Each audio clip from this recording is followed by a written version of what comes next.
top tier. Yep. Yeah, it'll be interesting to see how highly Trundle is going to be prized in this series, because neither of these teams have actually been playing it at all, but we have been seeing it globally come up more and more and more, and then yesterday rising all the way up to a first pick, even being blind picked by Smithy into Dardoch was showing just how valued that pick is. Yeah, but one of these teams or both have possibly played against it in scrims, because you would assume that you're scrimming across the bracket if you're Team Liquid, so these teams would have been a little inoculated to the fact that Trundle is a pick that is out there in the jungle right now, but we're seeing kind of the same matchup we saw yesterday in that bottom lane. And that Trundle will be locked in for the side of Clutch Gaming. LirA grabs that up just for himself as we have 20 seconds left on the side of Thieves for their 2 and 3. It's definitely pretty interesting because the Trundle Ashe Cassio combo is what we saw the kind of core of the Team Liquid lineup be multiple games, and there is the possibility for that to be grabbed up here from Clutch. And I do really like bringing a high DPS mid laner alongside that Ashe, who is more utility based than some of the other AD carries. Trundle's also going to help you punch through a lot of the front line there, so that combo can be incredibly strong, and interested to see if Ryu is going to grab a mid laner for himself here or try to save that for the second round. Yeah, and they've picked the Olaf here into the Trundle, where really all the top tier junglers right now suffer against Trundle. Both Olaf and Skarner, the pillar really does destroy them, and then he takes all the resistances from Aftershock junglers and reduces them into negative MR most of the time. I think the Orianna pick is actually pretty smart, though, anticipating any potential Cassio, because you're already kind of pre-counter picking that. Febiven does have some options, expecting something to be a bit more standard. Yeah. Not really looking he for went the Zed to LeBlanc. come out, LeBlanc game 1 yesterday. Okay. Syndra! So Interesting. he locks that in, goes for a little surefire power from the mid lane so he can have that carry potential, but with Ryu saying, I want that Orianna, Febiven makes sure he doesn't get pinched in at mid lane for second bans. And so we're seeing a lot of kind of almost like similar structure type compositions from what we had seen yesterday. The Trundle plus Ashe, slow chase down, constant DPS and making sure that you can kite. But then on the other side for 100 Thieves, Caitlyn Orianna, where late game you can just shield the Caitlyn and have her be this gigantic threat, allows her to scale into the late game and not just dominate lane. I'm also very interested to see where the supports are going to take us in this first game. There has been so much hype around Aphromoo and Hakuho coming into this series after Hakuho's monster performance, in the quarterfinals, and Aphromoo's incredible split. So are we going to see them go to melee supports or double range supports, as we saw even the Nami brought out from Adrian yesterday that was very effective in lane?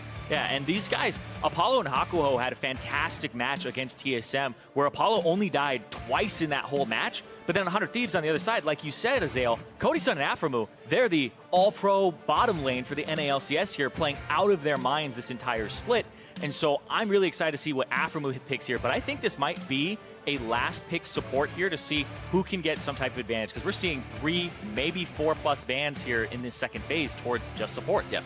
I mean, basically all the melee supports are being kind of taken off the board here. Taric is still available, something that some players do like to select, but it's not something we've been seeing a lot of recently, and it is looking like it will be that last pick support, as you called out, unless you're seeing some sort of a weird support flex, like a Trundle or a Sion, which is played in solo queue, but definitely not often in pro. I mean, that was Hakuho's picks before, right? He did have that Trundle, but you're right, probably just going to stay where it is for now. I mean, think of what you have to ban as well against Aphromoo and Cody Sun. 2 guys that are kind of sitting up top of the thought of the MVP list. You got to ban something out from that bot lane, and they do focus it here. Second bans, they're looking for some tank, though. They get the Cho'Gath. Yeah, it's that respect. I'm really interested right now because the bottom lane, the support matchup, coming into this game, it's like, how long has it been since we've been really hyped about a support matchup? He's got to go through all the hook champions here, but there are still a lot on the table, right? You still have Blitzcrank. The Bard is available. Morgana has been banned multiple times, and Morgana Kate, a very oppressive bottom lane. I really like the Morgana, especially because it's also a takeaway from Hakuho. And Hakuho,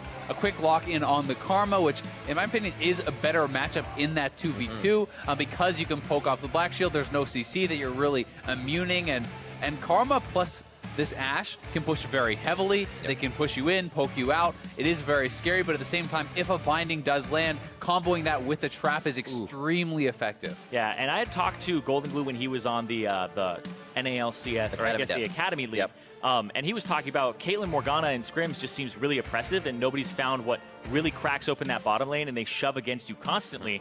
But Ashe plus Morgana, or plus Karma, has a lot of shoving power to actually kind of equalize the push there. So once again, very interested in this bottom lane and how it fleshes out.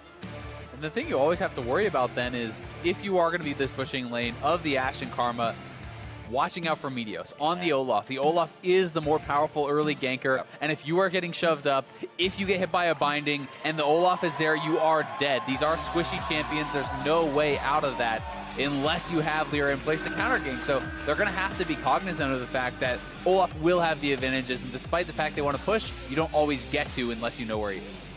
Looking back at Meteos' plays here, this is going to be that first Olaf being locked in. Zac, Skarner, Zac, Sejuani, Jax back to week 7 and whatnot. So he is bringing it out of the gates here. Obviously knows what to do with the axes on the Viking.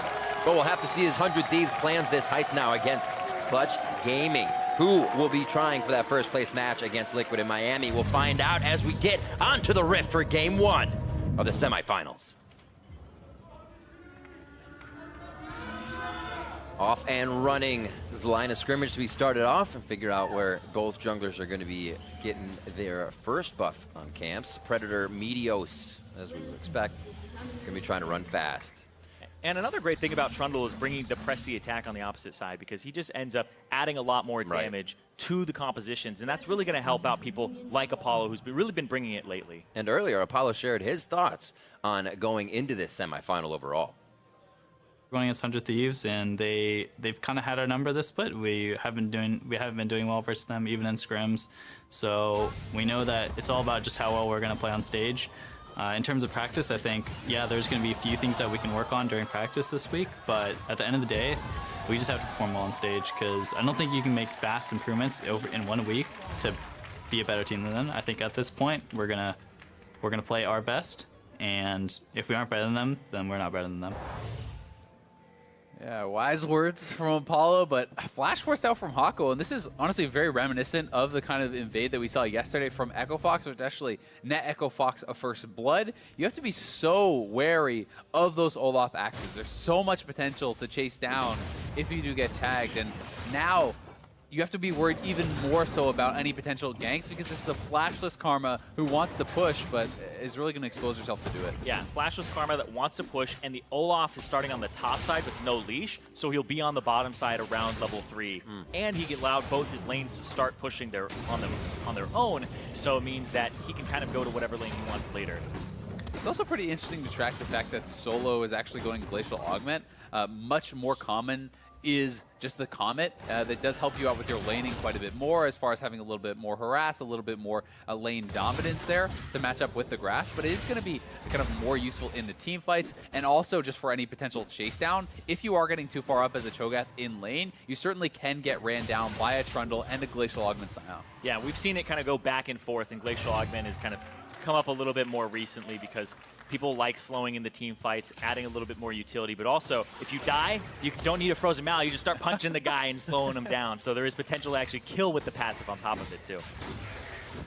Just watching the jungler paths right now, could be interesting how they end up here. Obviously clear full by Meteos. Krugs are still up top for LirA if he decides to swing back around his jungle, but they're going to meet on the bottom side, and pushed up so far for Cody Sun here and Aphromoo to add some pressure. Yeah, which is good from LirA, because he went from his bottom side to the top side and cleared 3 camps, and now he's looping back around. So normally you do your wolf second, but he decided to actually come back for them to put him on this side of the map. Yeah, and Meteos has actually, not even used a potion yet, so he is doing the fastest possible clear, trying to stay very low in the jungle to utilize his passive, 1% more attack speed for every 1% of missing health, and that means he's already level 4, he's down on the bottom side of the map, he can pop his potions now, and even potentially look for some sort of a gank. Yeah, I think he'll back and get his Predator boots before he tries to do that, because this Olaf, what Meteos is probably saying is, you outpace the Trundle, because one of Trundle's weaknesses in the jungle is he just can't clear Raptors very quickly, he can't clear AoE camps quickly, and like Krugs, whereas Olaf has that advantage over him. So Meteos is just looking for the pace advantage right now to back and then have a better fight later on. So as you can see now, you'll have the Trundle recall, 1 camp behind. You basically got that as well out of the Scryer's Bloom from solo. All that information you just said, basically over to LirA. Now he knows that jungle is cleared all the way full bottom, and Meteos is out and running and dangerous. If Meteos just goes for a straight up lane gank though, there's no wards to actually spot this out, so Solo's going to have to be pretty careful here, and they're going to go for it. 1 hit, looking for the silence, maybe the Rupture first. They want to get that flash out of him before they place the Rupture down. He gets hit up, and he's going to get taken down. First blood to Meteos. Perfect gank there from Meteos. The timing of his back, gets the Predator, knows that LirA doesn't have the same pace as him, and then the lane gank, and Solo doesn't even get flash off. Yeah, I mean, he was trying to hold it to perhaps avoid the Rupture, but the silence into Rupture combo there from Ssumday, perfectly done, and they don't even have to expend much at all here. So here it is, Predator straight up the lane. They're trying to wait because he knows he needs to avoid the Rupture to be able to survive this gank, but the silence comes through. That is guaranteeing that Rupture to land with the Axlo on top of it, and just a really well executed early play top from Meteos. Yeah, but Solo, he gets the TP back after using the passive to kill some minions, so he actually doesn't miss anything here. It just means that he won't have TP because Ssumday's not going to use his and go up there and have the advantage.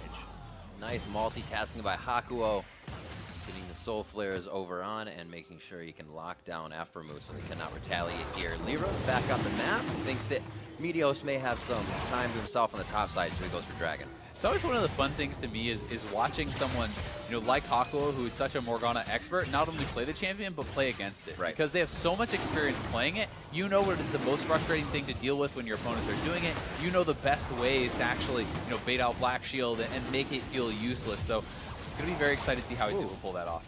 He's going to punish for it. He will. Oh, misses flash from that. Oh, they're going to keep on the fight, binding straight through the uprights as they're not able to capitalize on a kill there. And get out with Dragon. Nice job by LirA and crew. Well, they're not able to capitalize on it. They don't get the Dragon, but they also blow 2 flashes to try and steal it, and they only get 1 flash in return. So now Hakuho and Apollo will have the advantage over Aphromoo and Cody Sun bottom. Yeah, it's actually a pretty expensive attempt there. A little bit surprised they went for it. Yeah.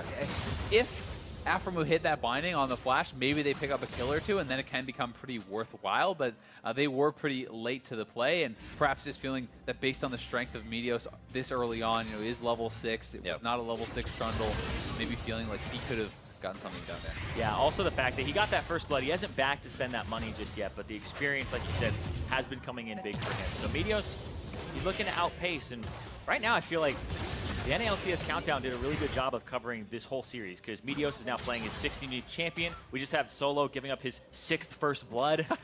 And now we also have this kind of the win conditions at work here where Meteos trying to stop him from dominating was one of the win conditions. And then also stopping Hakuho from having a good game is the other one here. So it's kind of been an action where Hakuho had to blow that flash, and now Meteos is taking over a bit.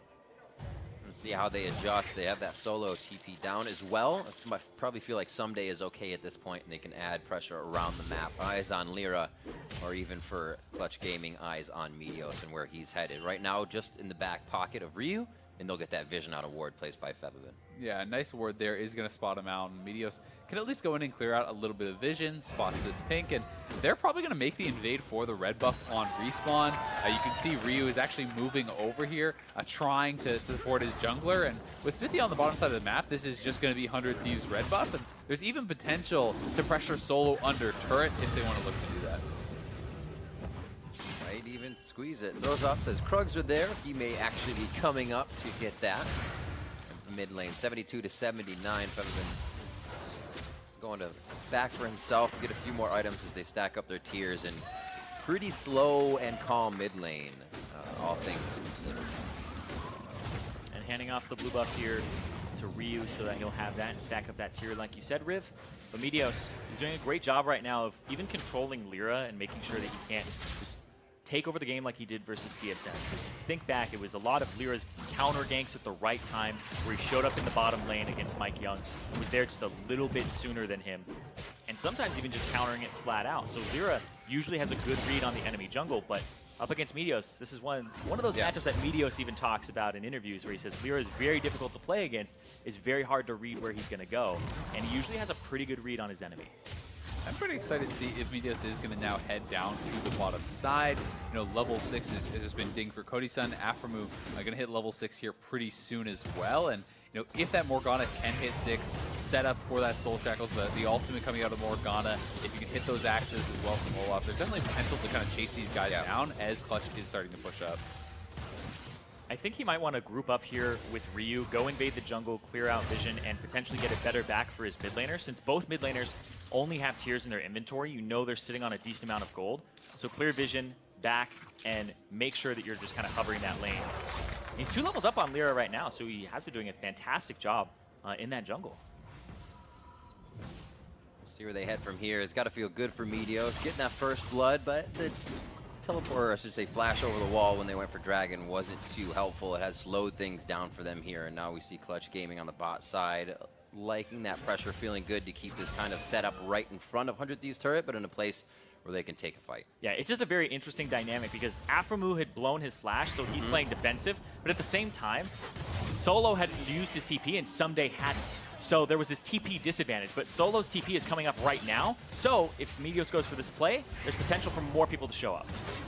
I mean, they are looking for that lane gank that I was talking about. Meteos does have the Predator active. His flash is not up just yet, but Hakuho and Apollo, if they do get too far forward, certainly could look for it, but not seeing the opportunity. So Meteos just going to head back to base and continue farming and grabbing early lucidity boots, completed Cinder Hulk. He's going to be very strong and have those cooldowns up that much more often.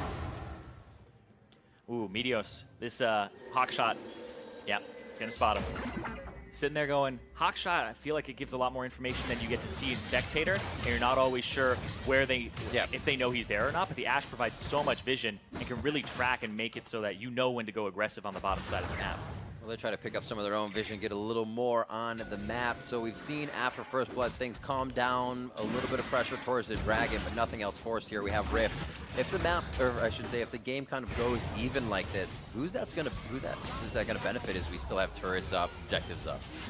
Yeah, I mean, I think it's hard to say, completely because there is pretty strong scaling on both sides, and it's going to come down to how the team fights are played out. But as one of the things that I do think is a really big advantage for Clutch is just the Trundle. I think Trundle becomes so much more useful than Meteos here on the Olaf, and being able to even shred down and ult this Cho'Gath is actually incredibly strong. Nice, You're feeling so much. Oh, they're going in. They're trying to retaliate. They said, well, we're kind of forced into this one. Ranger shot coming through. And it's going to be the hit from LirA to take him down. Flash in. Ryu himself out though. safely. The rotation in from Ryu. He's just going to be a little too late as they can't make it to the party. Meteos but on the Meteos is there. Can he get the activation on the Predator? Not going to get it in time and get close enough. And in and out from Clutch Gaming.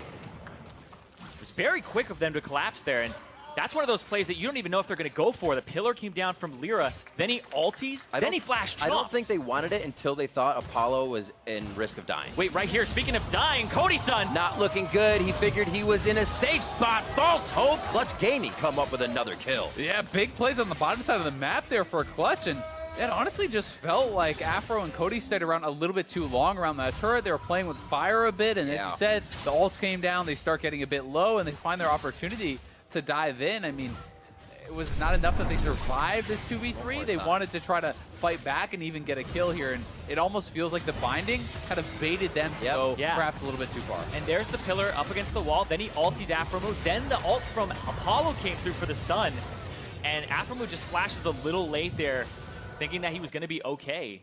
And then this, wait, we've been talking about the 100 Thieves bottom lane, pretty much all split. Cody Sun consistent, late game damage, high damage per minute. And this guy is just a rock for his team with Aphromoo behind him. But Clutch Gaming have been showing, especially since those quarterfinals, that this bottom lane has been slept on. And that early flash from Hakuho with the tether is so smart because then there's no use flashing for Cody Sun. If you wait till he flashes to follow, he can break the tether and escape. But early flashing means even if he uses it, he is guaranteed to get locked up and killed off. So nicely played by Apollo and Hakuho there. I think that's one thing Clutch Gaming does well also, is they look for a little bit more on a play without kind of pushing themselves over the line and going too far. And it looked like Ssumday was roaming down there to potentially go towards mid, shoves up and tries to affect the map there. You see you got a deeper ward to try and help track LirA.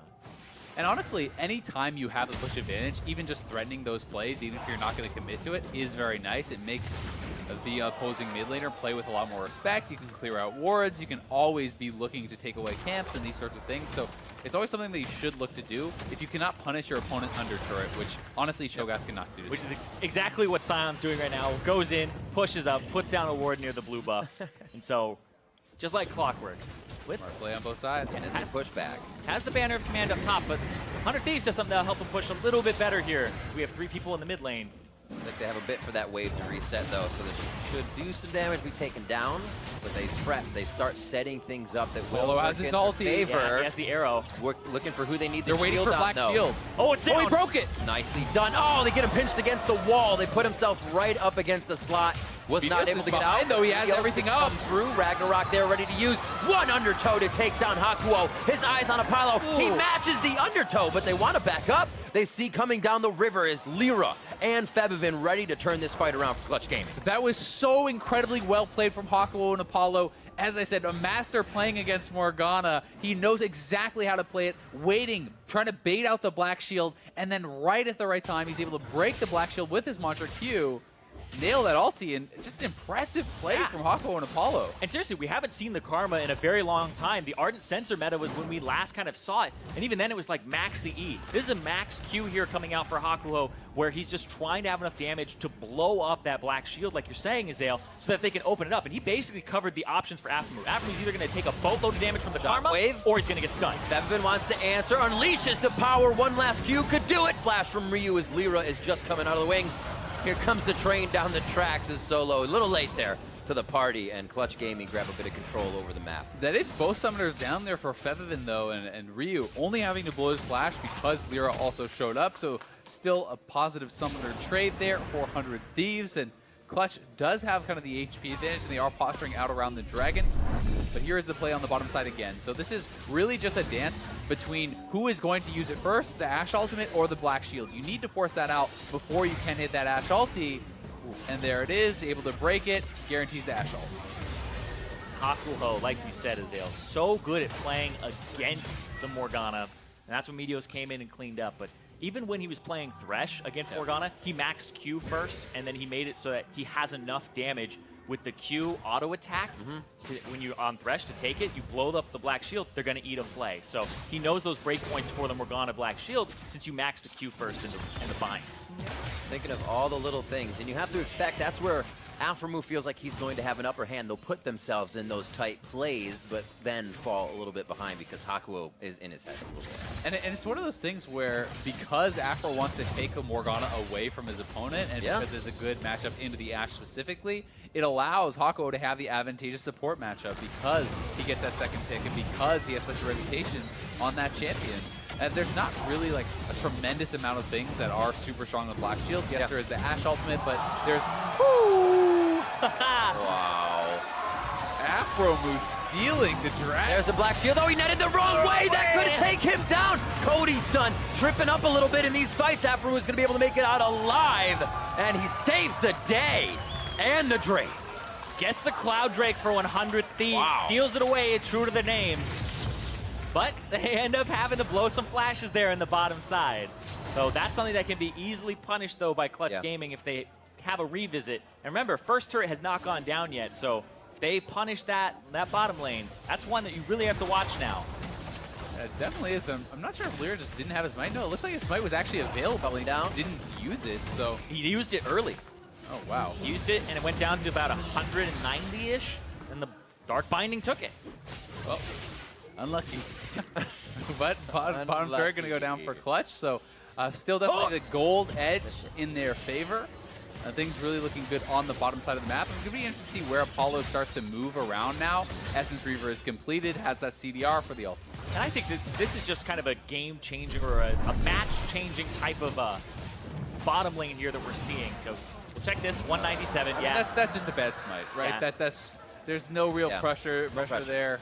Yeah. But that's what's going to happen. And, whoop, sun in his eyes, you know, a little bit of mistake there, a little bit of mistake there. April Fool's, guys. yeah. Just kidding, just a prank. Don't kill me. Aphromoo played that well with the Black Shield, saving Cody. But like I was saying, this was a first pick Caitlyn that's now losing the bottom lane after they got flash out of the Karma level 1. This changes the whole series where if you think that your first pick Caitlyn will always be able to win the lane and they pick Ashe and it's neutralized, you might have to start changing some picks up. Yeah, it's definitely the case, and it just goes to show how important the support matchup really is, right? And that's a lot of what people were talking about coming into the series, and not only the players, but also the champions. And you know, the Karma has really kind of changed things around because we saw, you know, how dominant Caitlyn Nami was yesterday when they had kind of advantageous support matchup in that TL Echo Fox series. So it's definitely something you're going to have to watch out for. Makes me wonder what Clutch will select for their Game 2 in terms of red side or blue side, because everybody's pretty much picking blue, saying they don't have to ban Swain or anything and they can get it themselves. But now there's so many junglers on the table, like Trundle. You just go for these trades, and we'll see what happens though. But right here in this game, reason we're even talking about that is because this bottom lane was something that Clutch kind of had to put together later on. They didn't get the Caitlyn for Apollo, his most played, and then they last picked the Karma up against the Morgana. That's a classic for Hakuho, showing that they can actually deal with these things. And looking at what actually happened for Clutch versus TSM, Apollo had those 2 Caitlyn games, a 1-1-1, and the other one was decent at 2-0-9. But his Kog'Maw and Jhin were also 7-1-9, 6-0-7. So if they want to let Cody Sun have that, Apollo still has a bunch that he can play happily. Yeah, he definitely does, and it's always interesting. There's so much give and take between these types of champions because you can go for something like a Kog'Maw and have this really powerful later stage. Exactly. But if you get too far behind in the early to something like that Caitlyn, who has a pushing potential, has that sieging potential, you might never get there. But so far in this game, things are pretty damn even, and you have to think that the Trundle could really be a game changer in the mid and late game team fights. Yeah, the Trundle enhancing the damage of both the Syndra and the Ashe is huge, but I'm looking at 100 Thieves composition. Cody Sun, this guy, just historically throughout this split, he has the highest percent of his team's damage out of anybody in the entire league with 35.7% of his team's damage. That basically just makes everything else dwarf in comparison. Yeah. And in this game in particular here, he's set up where they have a shielding mid laner for him, and they have a black shield on the bottom side to kind of make it so that he's the person who can bring that damage. But you really have to say, when he's behind like this, it really does favor Clutch. The case is not every day you see a Cho'Gath proxy farming. Cho'Gath Ssumday is actually just behind the turret, farming in between the turrets. Meanwhile, You know, you basically never see this unless it's a singed, pretty much. And it's pretty interesting because he's just not afraid at all, knowing that LirA was on the bottom side of the map. He got spotted, so was just farming a couple waves in between turrets. And now Solo gets the push and roams into his own jungle after looking mid. He's kind of looping back up top now, so everybody's just kind of playing back and forth. The Drake is in 1 minute here, and that bottom turret, it's interesting because they haven't actually changed it out, and you would expect a lane swap from Clutch to kind of protect the top side, but Ssumday, he's going to need one more here. Oh, one more.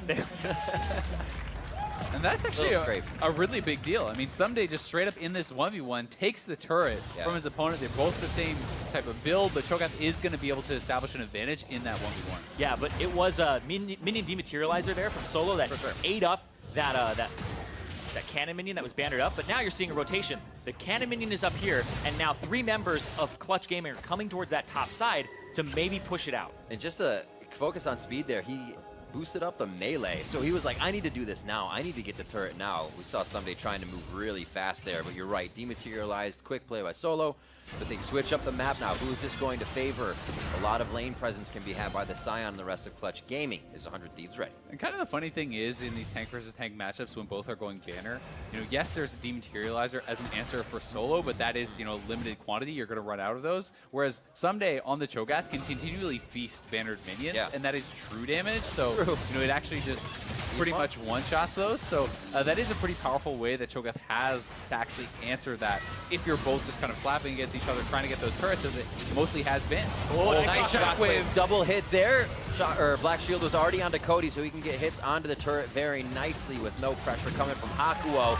They do a little bit of this, a little bit of that. They're able to take down mid, and they have gone 1, 2, 3 across the outer ring of turrets in a few minutes for the side of 100 Thieves. Yeah, they had none of those turrets, but then Ssumday breaks open 2, and the rest of the team's able to get that mid one. Clutch will get 1 back, and then that mid turret is actually still very low. But right now, Meteos, they're doing the Drake there. That's the second one there for 100 Thieves. Nice to get an Ocean under their belt as well. They have some tanky people on the board. Stay out a little bit longer now. And see what the wards get placed. The map's getting a little dark here as they're moving some forward. We're getting them cleared as teams are going to reset. And we'll see where they go now. The map is opened up. Yeah, we have to make sure for 100 Thieves, can they get the Orianna here and the Caitlyn here in time for wave clear? Because this turret might just go down after the backs just came through.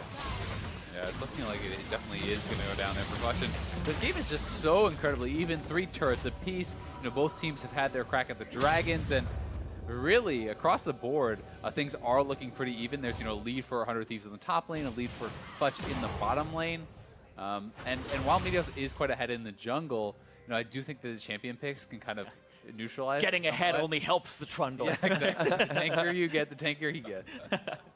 But the Zeke's Convergence will actually up the damage there for Cody Sun when he binds with him, which he has. He double and Knight's Vow. Yeah, I actually think it's really smart because, you know, we were kind of joking, but yes, you are actually somewhat just giving over those stats to the Trundle and going more utility-based. You cannot steal the passive bonus from a Zeke's or from a Knight's Vow or anything like that with the Trundle Ultimate. But that being said, you know, Cho'Gath is also such a good target to actually Trundle. I think he's actually the best target in the game because of all the bonus HP he's getting from his feast, and since you're stealing a percentage of that, it makes you hilariously tanky when you use it on a 5,000 HP Cho'Gath, as you can get to in the late stages of the game. It's one of the things you got to recognize, because it's not like, hey, LirA ulted me, he's going to be huge coming after you. That's an all-hover. Shockwave return, quick cleanse coming from Ryu. Here's the the double hit. The Black Shield keeping him free from the stun. Solo doesn't match it. Unleashed Power does not take down Cody Sun either. Ssumday comes in, chomps down onto Apollo, and the mission has begun.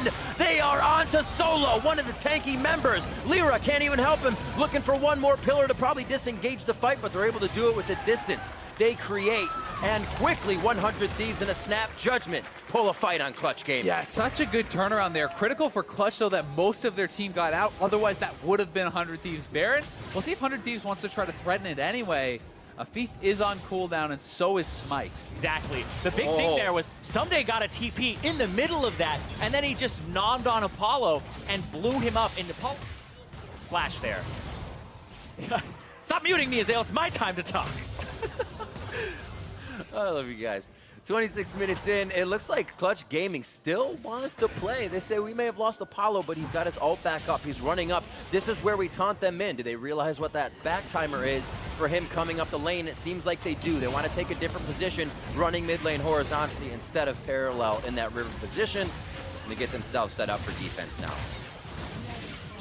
Yeah, both teams going to have to be posturing pretty heavily around this mid lane. You know, when Apollo gets knocked down like that, it is a very low chance to actually be able to win the rest of the fight, because when you're looking at this Clutch Gaming squad, you know, it is not a Cassiopeia in the mid lane. It is a Syndra. Syndra is not very proficient at punching through tanks, and 100 Thieves are actually just going to start this up. Solo does have his teleport, though. Yeah, they're confident, though, with the Feast, so we'll see here. LirA has the flash, but Sion ulti. oh boy, here comes Solo. LirA's looking. Secured. Whoa. Right up Main Street. Can Solo do good on the other side? 3-man shockwave coming in from Ryu, and Clutch Gaming needs to reconsider the entire fight. They lose Solo in a solo fight on the top side, more of a 2v1.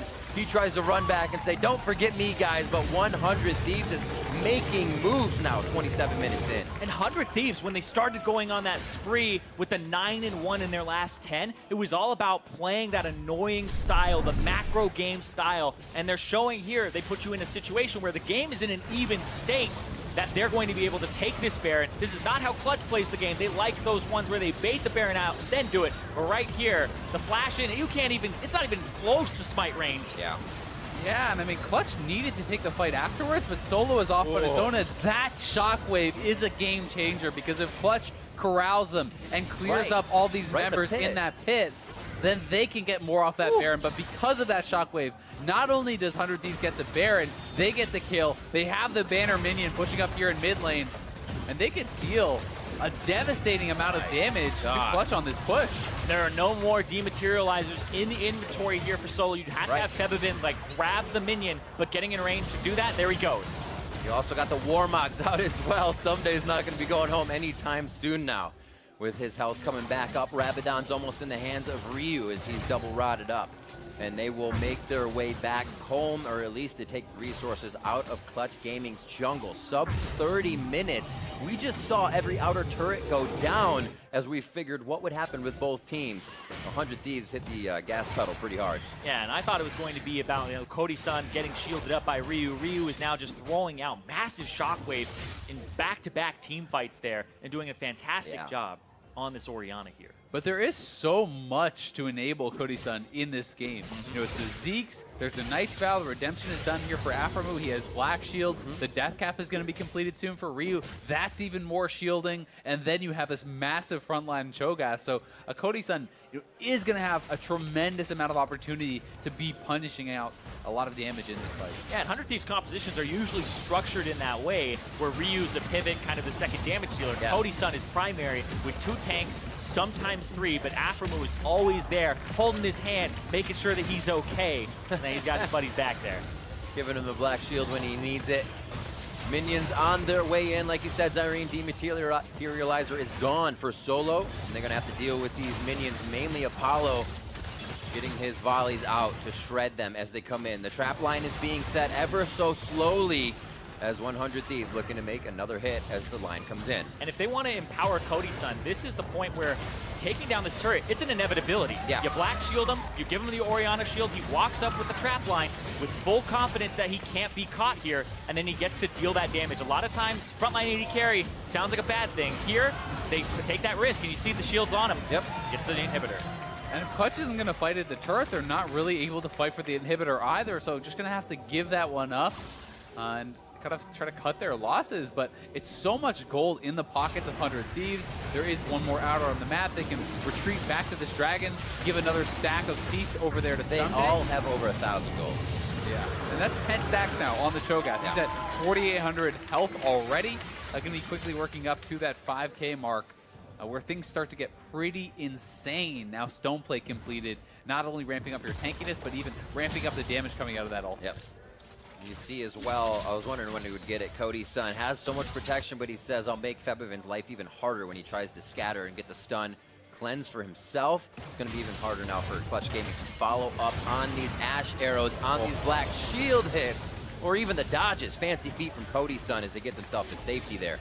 Yeah, I mean, it's a black shield, it's a front line, Yeah. who Ragnarok can be popped to break those magic shields, and now QSS on top of it, even if anything ever happens to slip through. So it's just kind of eliminating any options to come back for Clutch, because when you're looking at this game now, it's how does Clutch win? And it has to be almost, you know, that pick on Cody Sun or a pick on Ryu to start the fights, but they have a lot of protection around them. And even then, Ssumday is now dealing a massive amount of damage with his ultimate. 10 stacks, GA. all that HP. Oh, I'm sorry, the behind it. gargoyle. Yeah, the gargoyle stone plate on top of it. Like, that's a massive amount of HP that he's going to be taking away from anybody. I'm pretty sure he would get Apollo down to just a sliver of HP with a stone plate plus a piece. Or he could make a gigantic LirA.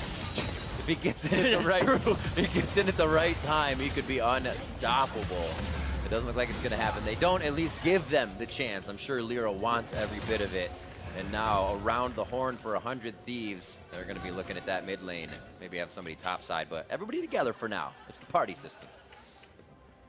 But Clutch is still going to have their opportunities if they can slow down the game. You know, Baron isn't up until another about 2 minutes. They have to contest the Baron and the Elder, but besides that, you can really just sit in your base and farm it out and try to depend on the fact that Trundle is still going to give you a lot of power in the team fight.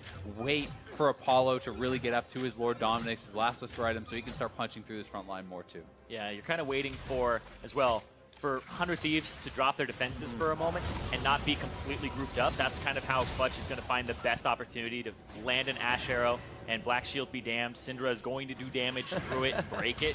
So you're hoping for Febiven to get enough damage to do so, and for Apollo to catch somebody out. He also brought Ultimate Hat on this Ashe so that he can keep firing those arrows, have that low cooldown on it. And it's about 55 seconds right now, and he doesn't even have the last rank of it. So you're looking for him to constantly throw those out and look for picks, which he has been doing. Trying to keep himself in a good spot to hit those at least. Cody Sun has sometimes been on the front line, but like you guys said, Aphromoo is right there to help him. A little false sense of security. Always draw that Ashe out as well as they try to bait out the 1-4 surefire initiation that Clutch Gaming has other than scattering the weak. Towards the mid lane, it looks like they're getting just about everything pushed up here, so Clutch Gaming is going to have a lot to deal with. Solo takes care of bottom here as they try to stave off that mid push. Exactly, a lot to deal with, and the Baron's in 20 seconds here, so this is kind of the housekeeping of pushing all your waves up when you're the team that's winning right now to secure yourself a Baron in the near future. You want traps on traps? With traps? How about some more traps? No fight there, obviously. You see the pillar, though, an attempt there. Oh. One down. finding, follow-up, could chomp him if they see the damage is right. He's gonna get the hit. Oh, the heal comes through, keeps himself alive. Very nicely done. They're gonna be able to turn this fight, but there's Gargoyle on, and this is when LirA wants back in. He gets the subjugate on, but can they get in the fight continuously? Ssumday with all the spell shield heals the hits. turns it around once more. Febiven trying to deliver the damage as Ryu has already expended that ultimate hit, and it looks like they separate, but minions are in the base on the Nexus turret. And that super fast ultimate from LirA changed that fight completely. Yes. He got the ultimate out before he got CC'd there, and as a result, they're able to survive and burst down Meteos, and they could be the ones looking to pressure here. Did they go for broke? Was it too much? The turnaround. Cody Sun on the side. Trying to get the silence. Cody Sun looking for the hits, hitting the front line, not the back line. He sees Febiven, but he wants to get solo. That's where the follow-up damage is from 100 Thieves, and they want to cancel him out. A pillar stops in Ssumday. Cody Sun is trying to use him as a damn shield, and it's working. Hakuho falls. The double kill for Cody Sun as he's shining bright. Ssumday in the base, the first Nexus turret. He says, where are you going? Nowhere. He's going to see LirA coming at him right now as Febiven tries to get to the minions to clear. Ryu is right behind Ssumday as he has already healed back up to full, and they could be looking for more. But the inhibitor respawned here. LirA's just giving him the runaround, trying to buy some time. Yeah! Whoa! One more! Got him! Jeez! Afro styling on him, just hits the Kill S key. secured. You don't even know the Thief trickery right now. It's just too good for Clutch. And 100 Thieves start to solidify that game one victory. Final touches on the KDAs. The Nexus will fall in game 1 to 100 Thieves. 100 Thieves with a really clean game. And no, it's not just the championship white jerseys they have on today. Tide commercial. What a game, back and forth. Pretty actually even to start things off. We saw pressure from both sides. The strength of Hakuho in that bottom lane is a lot of our focus throughout this series today is going to be down there. And he was able to kind of say, hey, take the Morgana.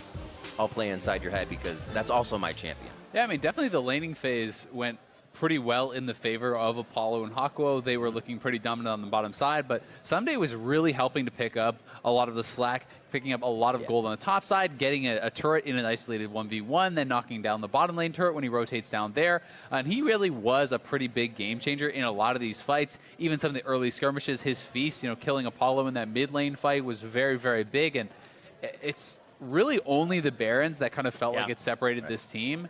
And just how well 100 Thieves was able to kind of manipulate the map and base timers to be able to grab I think having the Cho'Gath really did help them go for those Barons. So I think that pick is something we'll have to keep an eye on moving forward. Finally, it'll chomp through those tanks as well. So to hear more about that game 1 win from 100 Thieves, let's send it to the State Farm Analyst Desk.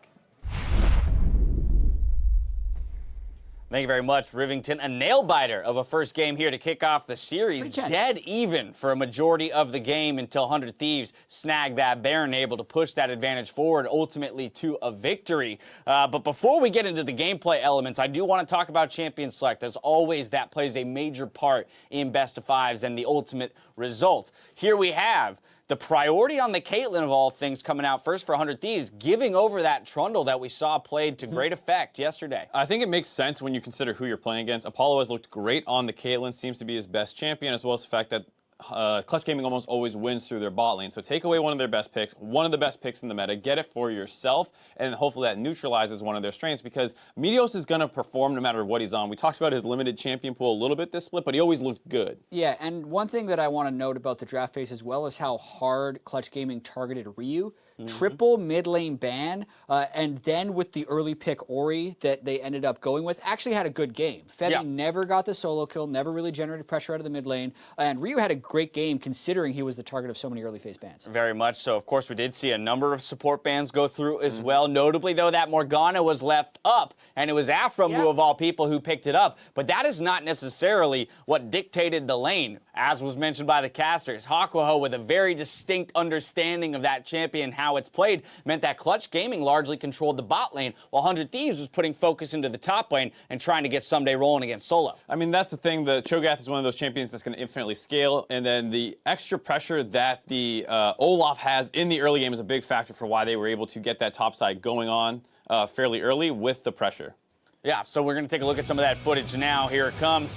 Meteos unstoppable on your screen here, picking up some early kills. That was a little bit that lane around. That was a little bit after the early game that they had lost here. A huge steal comes through for the Cloud Drake, which I do think helped 100 Thieves navigate those team fights later in the game. Also, April Fools when he jumps backwards with his net for Cody Sun gives his team a surprise, but they do survive this one. And then once they had powered up the Cho'Gath so much, having the feast secure was key, but then also I'm a little skeptical of how Clutch Gaming played this fight. I think they should have gone harder into the pit.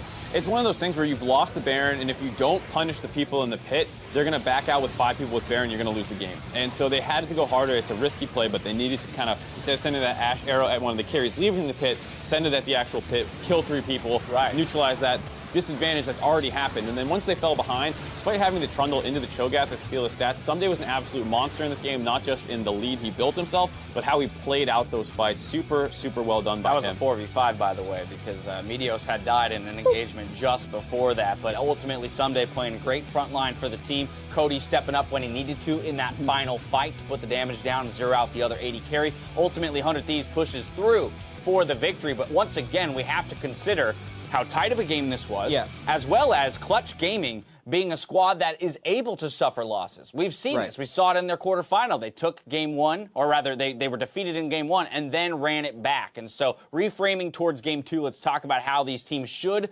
adjust, looking at picking up a victory here and evening up the score. Yeah, I think side swap, I think Caitlyn actually is a little bit less of a priority based on the Ashe pick now kind of being shown that they can play that. It definitely feels like Clutch played a lot of practice against TL where Ashe was a big pick into Caitlyn. And I do think even though Trundle was very early picked, it might end up seeing a ban. Like, 100 Thieves macro was so good that game that they made it feel like it wasn't that close when it really was. Right. There were some sketchy moments in that game when they'd lost the bot lane turret, when you're thinking the Trundle can neutralize Cho'Gath later, but 100 Thieves played it so well that it didn't seem that way. The thing that was interesting to me is we talked about that Caitlyn pick and how it was losing laning phase, but if you look at afterwards, there were 2 critical team fights where Apollo died pretty early on to the Cho'Gath from Ssumday, and I'm wondering if it's one of the things people always kind of held against Apollo was late game carry potential. Is he really up there with the other great AD carries in North America?